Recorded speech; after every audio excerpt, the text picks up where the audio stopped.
Summer, ऐसे कब तक चलेगा? तुम्हारा क्या मतलब है मधु? मेरा मतलब यह है कि समर, मधु ने एक पल रुक कर कहा, अब हम ऐसे कब तक छिप छिप कर मिला करेंगे? जब तक तुम्हारा और मेरा सच्चा प्यार है, समझाते हुए समर बोला। फिर तुम क्यों घबराती हो?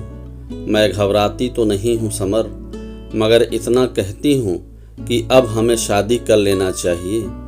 मधु ने जब यह प्रस्ताव रखा तब समर सोचने पर मजबूर हो गया। हाँ, समर ने मधु से प्यार किया है, शादी भी करना चाहता है, मगर इसके लिए उसने अपना मन अभी तक नहीं बनाया है। उसके इरादे कुछ और ही हैं, जो वह मधु को बताना नहीं चाहता है। उसने मधु को अपने प्रेम जाल में पूरी तरह से फांस लिया है, अब मौके का इंतजार कर रहा है। उसे चुप देखकर मधु फिर बोली, क्या सोच रहे हो समर? सोच रहा हूँ कि अब हमें शादी कर लेना चाहिए। बताओ कब करें शादी? तुम तो जानती हो मधु, मेरे माँ बाप बचपन में ही गुजर गए थे। चाचा जी ने मुझे पाला पोसा और पढ़ाया, इसलिए वे जैसे ही अपनी सहमति देंगे हम शादी कर लेंगे। मगर डैडी मेरी शादी के लिए जल्दी कर रहे हैं। समझाते हुए मधु बोली, मैं टालती जा रही हूँ, आखिर कब तक टालूंगी? बस मधु, चाचा जी हाँ कर दें तो हम फौरन शादी कर लेंगे। पता नहीं तुम्हारे चाचा जी न जाने कब हाँ करेंगे। जब हमने इतने दिन निकाल दिए, थोड़े दिन और निकाल लो। मुझे पक्का यकीन है कि चाचा जी जल्दी ही हमारी शादी की सहमति देंगे, कहकर समर ने विश्वास जताया। मगर मधु को उसके इस विश्वास पर यकीन नहीं हुआ। यह विश्वास तो समर पिछले 6-7 महीनों से दे रहा है, मगर हर बार ढाक के 3 पांत साबित होते हैं। आखिर लड़की होने के नाते वह कब तक सब्र रखे? मधु जरा नाराजगी से बोली, नहीं समर, तुमने मुझे प्यार किया है और मैं प्यार में धोखा नहीं खाना चाहती हूँ। आज मैं अपना फैसला चुनना चाहती हूँ, तुम मुझसे शादी करोगे या नहीं। देखो मधु, मैंने तो तुमसे उतना ही प्यार किया है जितना कि तुम मुझसे किया करते। समझाते हुए समर बोला, मगर तुम मेरा हालात को क्यों नहीं समझते हो? मगर मेरे हालात को तुम क्यों नहीं समझ रही हो समर? तुम लड़के हो, मैं एक लड़की हूँ। मुझ पर माँ बाप का कितना दबाव है यह तुम नहीं समझोगे। अपने पिता को जोर देकर क्यों नहीं कह देती हो कि मैंने शादी के लिए लड़का देख लिया है? समर बोला, बस यही तो मैं नहीं कर सकती हूँ समर। तुम समझने की कोशिश क्यों नहीं कर रहे हो? और तुम मेरे हालात को समझने की कोशिश क्यों नहीं कर रही हो? समर जरा नाराजगी से बोला। मधु ने भी उसी नाराजगी में जवाब दिया, ठीक है, तुम लड़के होकर डरपोक बनकर रहते हो तो मैं लड़की हूँ, फिर भी तुम्हारे फैसले का इंतजार करूंगी, मधु कहकर चली गई। समर भी उसे जाते हुए देखता रहा। दोनों का प्यार कब परवान चढ़ा यह उनको अच्छी तरह पता है।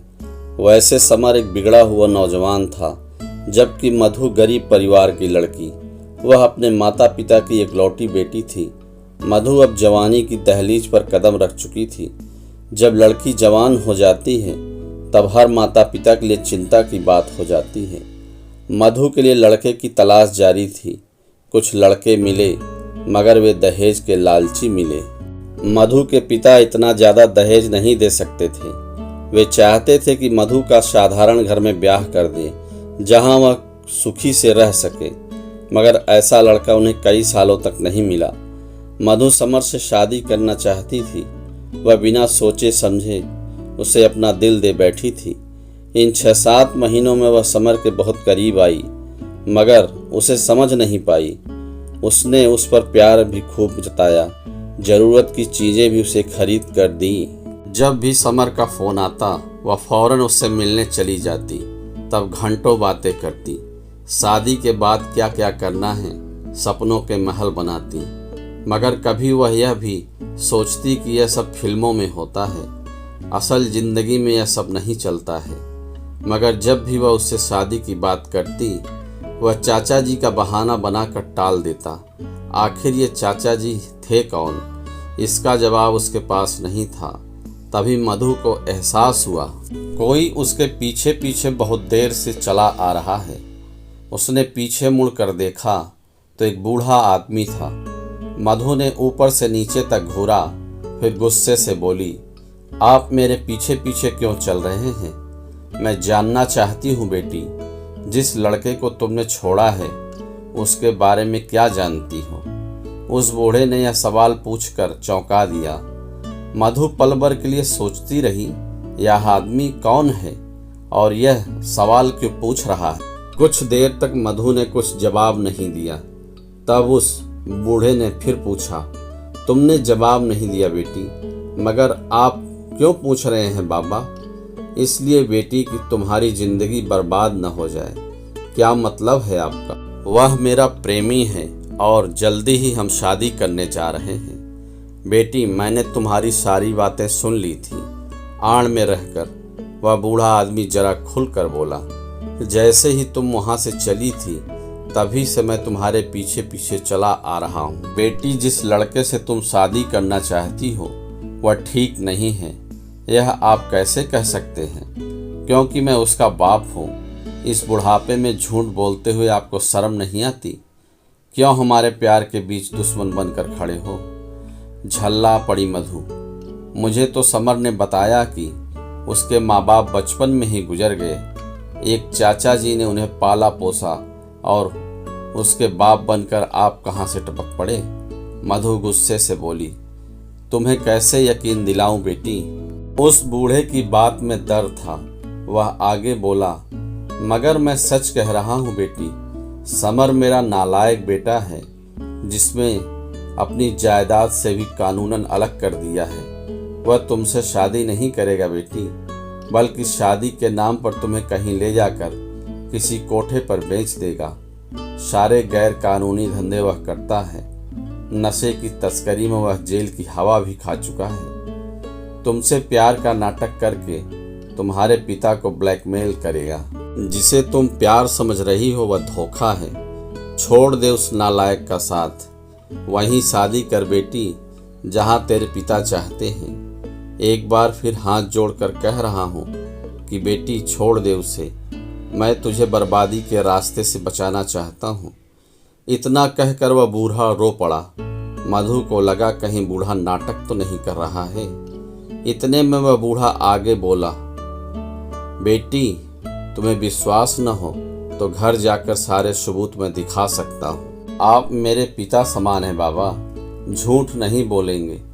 मगर कहकर मधु पल भर के लिए रुकी तो वह बूढ़ा बोला, मगर बेटी न तुम मुझे जानती हो और न मैं तुम्हें जानता हूँ। मगर जब मैंने तुमको अपने नालायक बेटे के साथ देखा तब मैंने तुम्हें उसे चंगुल से छुड़ाने के लिए सोच लिया।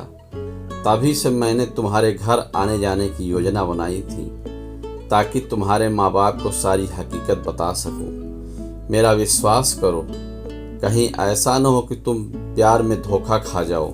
मैंने इसलिए पूछा था कि जिस लड़के से तुम प्यार करती हो उसे अच्छी तरह परख लिया हो, मगर तुमने उसका केवल बाहरी रूप देखा है, भीतरी रूप तुम नहीं समझ सकती। आप झूठ तो नहीं बोल रहे हैं बाबा। शायद आप मुझे अपनी बहू नहीं बनाना चाहते हैं, आपको भी दहेज वाली बहू चाहिए, इसलिए आप भी मेरे और समर के बीच दीवार खड़ी करना चाहते हैं। मधु ने यह सवाल पूछा, तू अच्छे घराने की है, मैं तेरी जिंदगी बचाना चाहता हूँ। मेरी बात पर यकीन कर बेटी, जिसके प्यार के जाल में तू उलझी हुई है वह शिकारी एक दिन तुझे बेच देगा। बाबा ने मधु को बड़ी दुविधा में डाल दिया था। वे उसे समर के अंधे प्रेम जाल से क्यों निकालना चाहते हैं? वह किसी अनजान आदमी की बातों को क्यों न मान ले? उसे चुपचाप देख बाबा फिर बोले, क्या सोच रही हो बेटी? मैं आप पर कैसे यकीन कर लूं कि आप सच कह रहे हैं, या आपका नाटक भी तो हो सकता है। एक बार मधु फिर बोली, मैं समर का दिल नहीं तोड़ सकती हूँ, इसलिए अगर आप मेरे पीछे आएंगे तो मैं पुलिस में शिकायत कर दूंगी। इतना कहकर बुरा सा मुंह बनाकर मधु चली गई। बूढ़ा चुपचाप वहीं खड़ा रह गया। कुछ दिनों बाद समर ने मधु को ऐसी जगह बुलाया जहां से वे भागकर किसी मंदिर में शादी करेंगे। वह भी अपनी तैयारी से तय जगह पर पहुंच गई।